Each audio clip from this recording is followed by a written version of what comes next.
Magandang araw at magandang buhay, lalo na sa ating mga minamahal na mga senior citizens. Sa araw na ito ay may maganda pong balita na dapat ninyong malaman. And by the way, ako po pala si Ruel Mendoza Tanyo. At sa araw po nito ay ibabahagi ko sa inyo ang mga impormasyon na dapat mong malaman.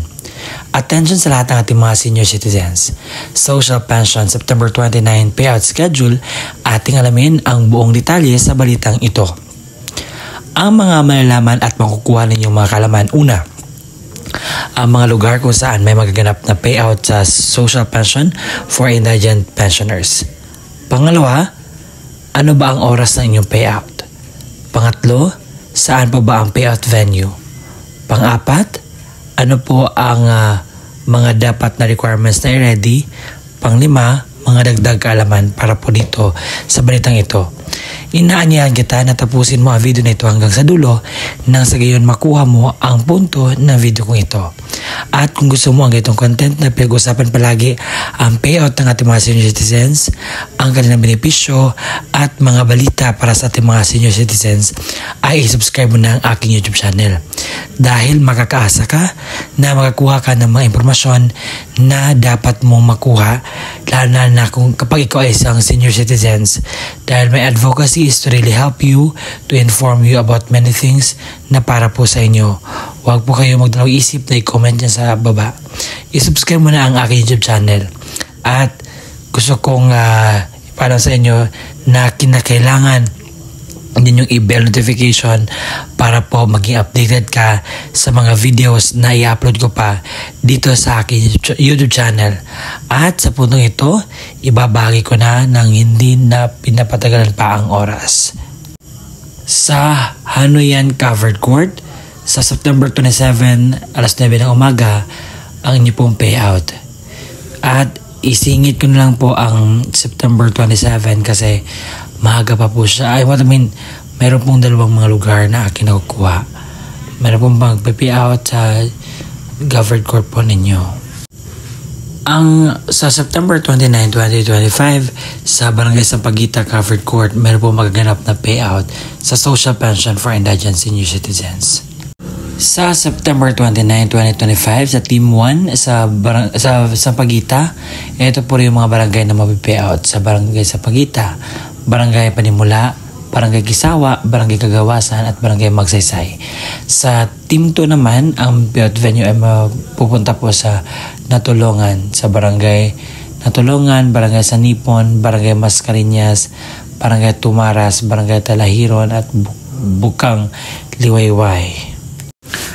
Schedule po ng payout sa Baloy sa September 29 to 30 po, 2025. Para po sa lahat ng mga taga-Bagyong Upong, meron po magaganap na payout sa September 29, 2025. Same venue po ang inyo pong pupuntahan. Sa Barangay Daan Lunsod, meron po magaganap na payout sa social pension for indigent senior citizens. At ngayon po, ibibigay ko ang kompletong detalye sa balita na mapaganap po sa Barangay Daan Lunsod. At ito po yung sabi nila na magandang araw sa ating mga barangay. Schedule para sa social pension payout third quarter September 29, 2025. Ang kasunod dyan ay ang Ben Unido. Sa September 29, 2025 ay maroon po magaganap na payout sa inyong mga lugar. At ito po ang detalye sa payout. Sa mainland barangays, ito po: Barangay Liberty, Nueva Esperanza, Nueva Estrella, Mandawa, Tuburan, Poblacion at Puerto San Pedro. At ang kanila pong break simula alauna ng hapon sa venue sa Attorney Felix T. Garcia Memorial Gymnasium. Ang kasunod dyan ang Barangay Nayum sa Infanta, Pangasinan.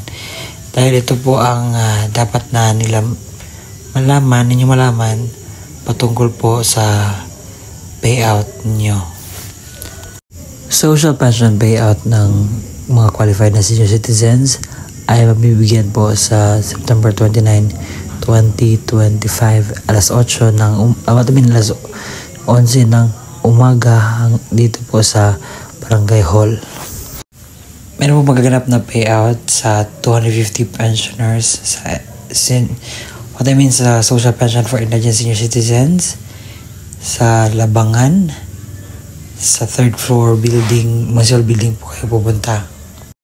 At yun po ang kumpletong detalye sa maganap na payout sa September 29, 2025. At sa mga nagsasabing fake news po ito, hindi po ito fake news. Lahat po ito ay totoo at aking po ginagawa ng vlog para po malaman po ninyo. Kung hindi po kasama ang inyong lugar sa mga mag-payout ay punta po ang pinakamalapit na tawag dito, barangay at tanungin kung kailan ba at ano ba ang status ng inyong tinatanggap na pensyon. At sa puntong ito, ibibigay ko na ang mga kumpletong detalye ng requirements para po makomply natin dahil no requirements, no payout po. Sa social pension for indigent senior citizens. Kung senior citizens or beneficiaryo ang kukuha na kanyang payout, isang malinaw na photocopy or Xerox ng senior citizens ID na mayroong 3 original na pirma or thumb mark katulad sa ID ng senior citizens. Paalala, panatiling presentable ang mga dokumento, ilagay sa plastic envelope nang iwasang magusot. Huwag bilutin ang mga papel at siguraduhin pareho ang pirma o thumb mark base sa senior citizens. Kung authorized representative ng senior citizens or beneficiary ang kukuha ng pensyon, isang malinaw na photocopy ng ID ng senior citizens at lagyan na 3 original na pirma o thumb mark katulad ng nasa ID ng senior citizens. Authorization letter na nagmumula sa MSWDO, CSWDO at OSCA na mayroong original na pirma na MSWDO, OSCA, senior citizens at authorized representative.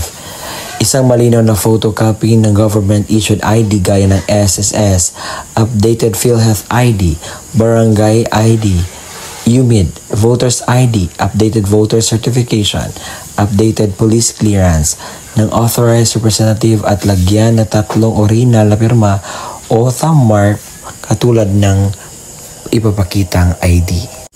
Paalala, siguraduhin pareho ang lagda thumb mark ng senior citizen, beneficiaryo at authorized representative base sa kopya ng government-issued ID na presenta. Kumpletuhin ang mga hinihinging lagda thumb mark sa authorized letter, iwasang magusot at huwag bilutin ang mga dokumento.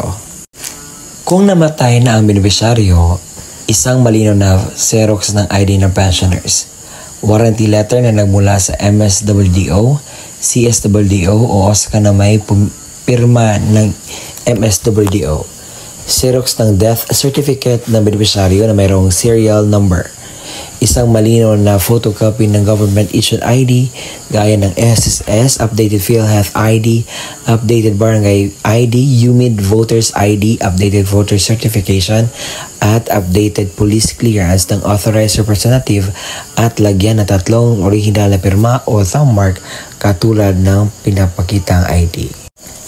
Paalala, kumpletuhin ang mga hinihinging lagda o thumb mark sa warranty letter at iwasang maggusot at huwag bilutin ang mga dokumento. Kung wala ang death certificate, kinakailangan ng certificate mula sa MSWDO, CSWDO na nakasaad ng pagpatunay na ang beneficiaryo ay patay na at kasalukuyang inasikaso ang death certificate. Huwag kalimutang magdala ng inyong ballpen na itim, payong at saka tubig. At kung meron na doon na po kayo sa payout, kinakailangan nyo pong gawin ito. Kinakailangan kumain muna kayo before pupunta sa payout. Magdala ng sariling ballpen, inumin at gamot kung kinakailangan. Baka pagdating po doon ay medyo mas ready tayo para maiwasan natin ang mga darating pang mga sakuna. At ang gagawin niyo po is magpila po, sumunod sa mga alituntunin ng payout. At yun po. At yun po ang kumpletong detalye na ating nalalaman ngayon. Maraming salamat po sa walang sawang pagsusuporta, panonood po sa ating mga ina-upload na vlogs. Umabot na po tayo sa 70,000 subscribers. Maraming salamat po and God bless us all. Gawin natin 100K. Kaya ba? Salamat!